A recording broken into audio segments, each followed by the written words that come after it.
यश मिळवलं त्याच्याबद्दल उमेदवारांचं अभिनंदन करणं आणि तुम्ही जरा चेहऱ्यावर गांभीर्य ठेवू नका फार. मला काही झालेलं नाही. मी भक्कम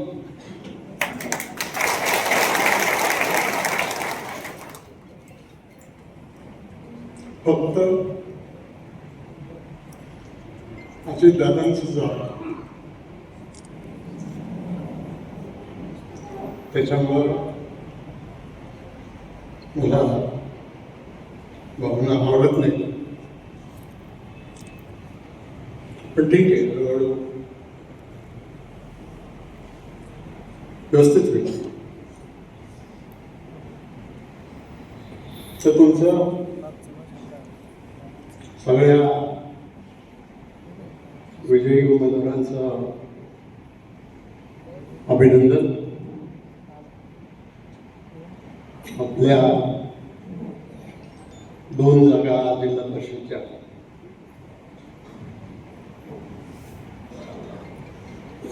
आपण राखू शकलो नाही.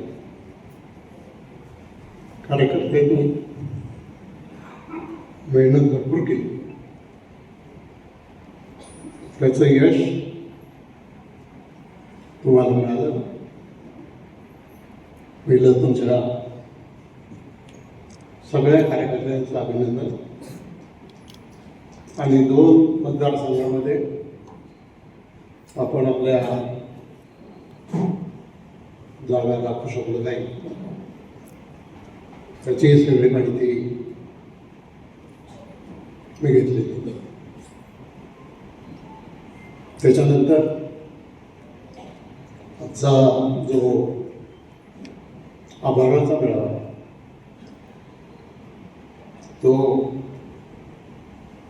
सगळ्या मतदारांचं सगळ्यांचं मी मनापासून आभार मानतो.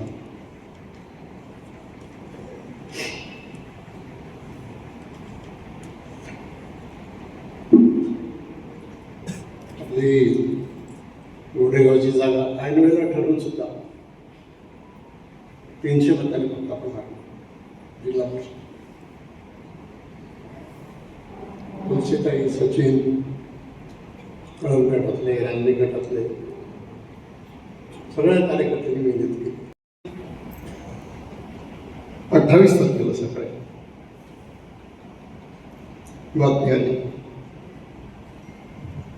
की अजितदादांच्या विमानाला अपघात.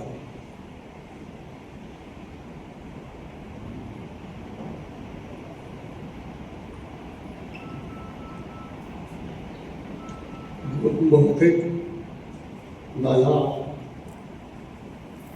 राहिले. 29 तारखेला अंत्यविधी झाला. मी, शिवाजीराव आणि पूर्वा त्या अवस्थेत आम्ही बारामतीला गेलो. दादांच्या पार्थिवाचं दर्शन घेतलं. सुनीताताई, पार्थ, त्यांचे कुटुंबातले सगळे लोक त्यांना भेटलो. आणि अंत्यविधीला उशीर होता आणि गर्दी भरपूर होती म्हणून मी लगेचच पुण्याला त्या ठिकाणी आलो. एक तर तितक्या अवघड परिस्थितीमध्ये पक्षाला उभं करून विधानसभेमध्ये जे यश राष्ट्रवादीला मिळालं, जे यश आपल्याला जिल्हा परिषदला मिळालं, नगरपालिकांच्या मध्ये, पण हे सगळं नेतृत्व करणारं आपलं नेतृत्व अजित दादा राहिलेले, ही बातमी मन स्वीकारू शकत नाही. आता पुढे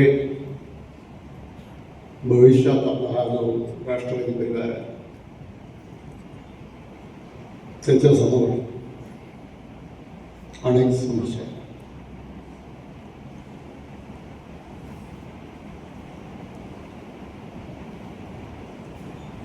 सुनेत्रताईंना विनंती केली, त्याही मीटिंगला मी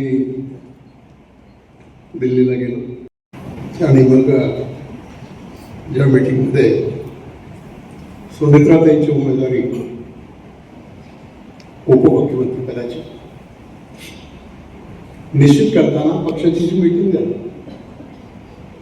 त्या मीटिंगमध्ये छगनराव भुजबळ यांनी प्रस्ताव मांडला आणि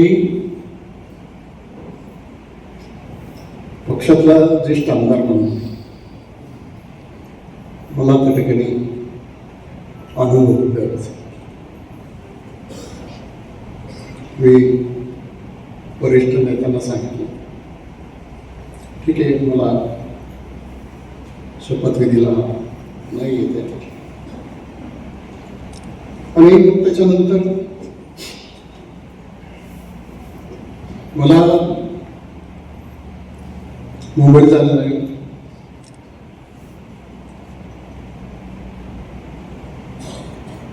एक तारखेला डॉक्टरकडे अपॉइंटमेंट होती. त्यांनी मला दाखवायला गेलो आणि ॲडमिट करून घेतलं.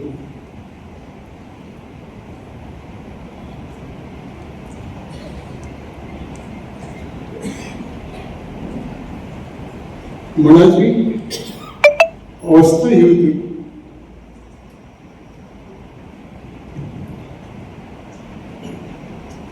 की जे कार्यकर्ते पक्षासाठी नेत्यासाठी बरोबर कष्ट त्यांच्या निवडणुकीमध्ये प्रचारामध्ये आपल्याला जाते. आज जरी दामोशेट तिथं असले, दामोशेट खूप सांगितलं, तुम्ही चुकीची मार्गाने जा, तुम्ही योग्य मार्गाने देत. पण तिन्ही पॅनल बेंदूर पाबळचं, आता अजय कोकणेचं आणि रांजणगाव कारगावचं इतकी भक्कम पॅनल झाली त्या. परंतु आघाडी करून लढायचं, एक जागा दुसरीला द्यायची म्हणून टाकायची जागा दिली. गावडे साहेबांनी वेगळा निर्णय घेतला, ते काही निवडून रांजणगावमध्ये त्याला ते यश मिळालं. निकाल लागला.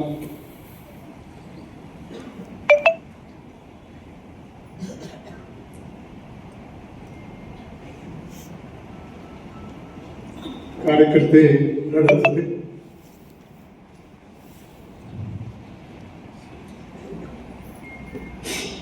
आणि आम्ही कुणी प्रचारात पूर्वात किरण नाही.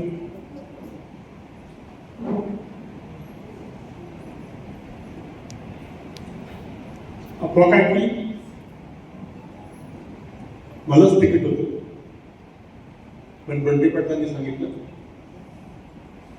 की मला नाही तिकीट दिलं तर मी भाजपत होते. ती उमेदवारी सर्वेच्या आधारे सगळ्या पक्षाच्या लोकांनी मिळून एकत्र ठरवली. कोणी सांगितलं ना कॅन्सर झाला आहे, सांगितलं आणखी काय झालं, अशा घटना प्रत्येकाला घडली.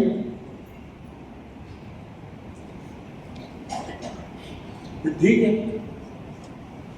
झालं गेलं,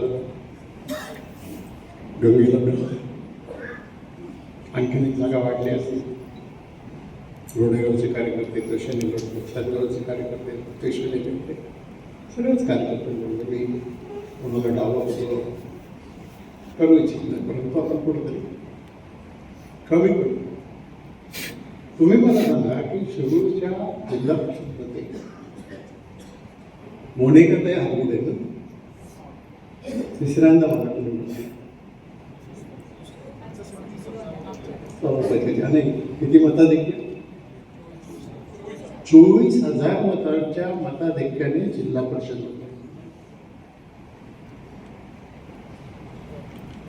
प्रफुल्ल 18 ते 20,000 मताच्या मताधिक्य, सगळी राज्यातली ताकद आणि सगळ्या गोष्टी वापरल्यानंतर सुद्धा रांजणगाव गटामध्ये आपण फक्त विरोधी बाजू 2,000 मतांनी हारलो. ठीक आहे, केलेली काय मला एवढंच या निमित्तानं आपल्याला सगळ्यांना सांगायचं. ज्यावेळेला इकडं निकाल लागत होते त्या दिवशी मी आपल्याला काही त्याच्यामध्ये यश आलं. पंचायत समितीचं पाहिलं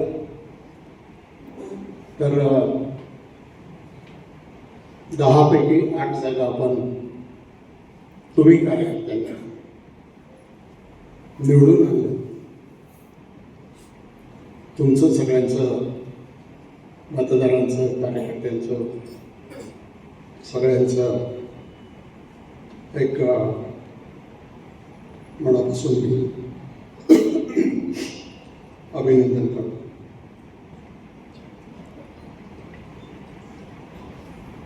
जे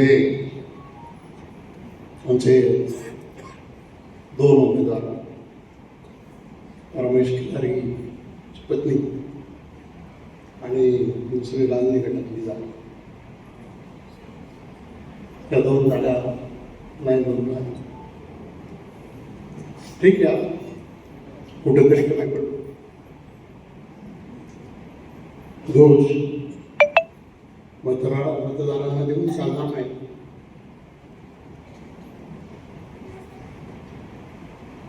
आपणच कुठेतरी कमी पडतो याची नोंद सगळ्या कार्यकर्त्यांनी घ्या आणि भविष्य काळात जो तालुका पातळीवर काम करतो, जो जिल्हा पातळीवर काम करतो, त्यांनी आपला विभाग, आपलं गाव हे जास्तीत जास्त सुरक्षित कसं करता येईल हे तुम्ही पाहिलं पाहिजे. आज मी सगळ्या निवडून आलेल्या सदस्यांना सांगतो की तुम्ही गावागावात जा, लोकांना भेटा, त्यांचे प्रश्न समजून घ्या, त्यांच्या अडचणी समजून घ्या. परंतु तसं करायचं काम आपण या ठिकाणी करा. आज मी राजकीय काहीच बोलणार नाही. खरं पाहिलं तर माझा हा जर जानेवारीतला कार्यक्रम जर पाहिला तर मी बहुसंख्येत तालुक्यात